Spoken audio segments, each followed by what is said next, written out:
புனர்பூஜை அன்று சனிக்கிழமை 9/8/2025 நம்ம வரலட்சுமி அம்மா நித்திய சுமங்கலியா, நிரந்தரமா, அன்னபூரணியா இன்றைய நாள் நம்ம கூட இருப்பாங்க. இன்றைய நாளிலிருந்து ஸோ இந்த 3 நாள் நம்ம வீட்டில் ரொம்ப சுபிக்ஷமாக, மங்களகரமாக, லக்ஷ்மி கடாட்சமாக, அம்பாள் இருந்தாலே அப்படித்தானே, வந்தவங்க எல்லாருக்கும் நல்ல அருள் புரிஞ்சு அவங்களோட நியாயமான கோரிக்கைகளை அம்பா நிறைவேற்றி நம்ம எல்லாரையும் ஆனந்த வெள்ளத்தில் ஆழ்த்திட்டா.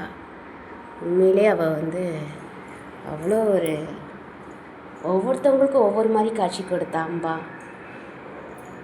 குழந்தையாகவும் தாயாகவும் எல்லாமாவும் அவள் இருந்தா. அம்மா தாய், அதிபராசக்தி, அகிலாண்ட ஈஸ்வரி, பிரம்மாண்ட கோடி. காலையில் பிரம்ம முகூர்த்த பூஜை.